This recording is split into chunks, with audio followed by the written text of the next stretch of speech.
Nous discutons aujourd'hui d'une proposition de loi visant à déroger au principe de la complétude d'un conseil municipal d'une commune nouvelle pour élire un maire. Nous ne sommes pas favorables à la philosophie de ce texte. Vous nous dites qu'il évitera de multiplier les élections partielles suivant la création d'une commune nouvelle, qu'il vise à éviter de réduire trop vite le nombre de conseillers municipaux et d'évincer les élus à l'origine du projet de commune nouvelle. Pour rappel, ce statut de commune nouvelle a été créé pour lutter contre l'émiettement communal.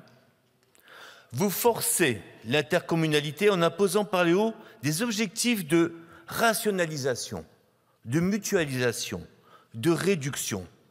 Nous n'avons rien contre la libre association des communes tant qu'elles le souhaitent et que cela fait partie d'un choix partagé avec les citoyens.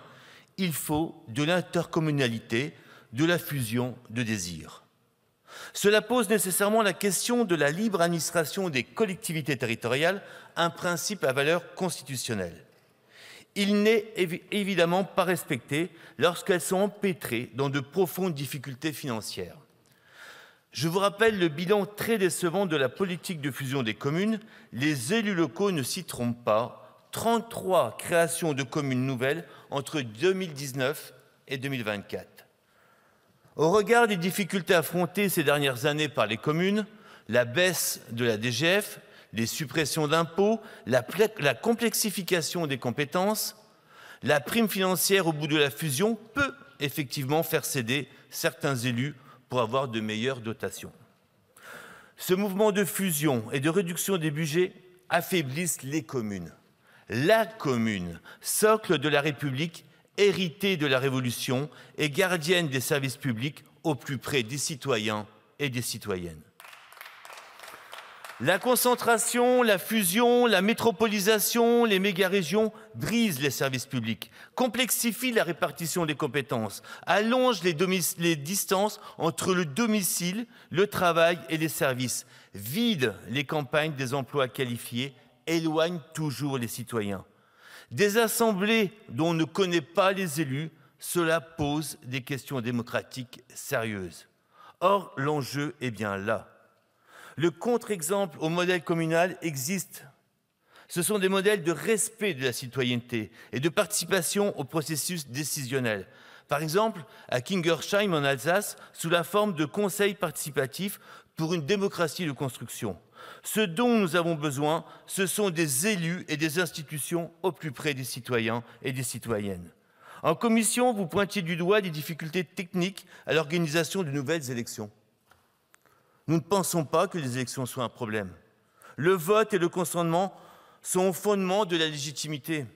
Dans de trop nombreux cas de fusion, les citoyens n'ont pas été consultés parce que ce n'est pas une obligation légale. Vous voyez les élections comme des freins aux ambitions municipales, mais la consultation des électeurs est une nécessaire respiration lorsqu'on voit certaines communes nouvelles obligées de défusionner suite à des désaccords. En commission, monsieur le rapporteur craignait que nous soyons submergés par des élections partielles permanentes. Je le rassure, on parle actuellement de 28 communes concernées. Mais imaginons que le statut de commune nouvelle venait à s'étendre. Nous nous retrouvions avec 10 dizaines de communes qui n'auraient potentiellement pas le droit de se prononcer avec des élections générales, ni sur les conseils municipaux, ni sur les bien-fondés de la fusion. Il y a évidemment d'autres points soulevés en commission qui m'interpellent et qui ont été rappelés par ma collègue Elisa Martin. Une phrase m'interpelle dans la rédaction de cette PPL qui vise à remédier à cet obstacle qui ne permet pas aux élus d'exercer leurs fonctions dans de bonnes conditions. Il faut bien se poser la question des raisons de la disparition des maires. Il y a un désintérêt des citoyens de s'engager et le nombre croissant des maires qui démissionnent doit nous alerter. Dans la mission Flash réalisée par nos collègues Stéphane Delautrette et Stella Dupont, il existe des recommandations mettant en avant le problème de l'absence de mécanismes de financement spécifiques et pérennes et pas de la technicité du mode d'élection du maire. La complétude ne serait qu'une solution à minima qui détourne l'attention de la crise qui concerne les élus locaux.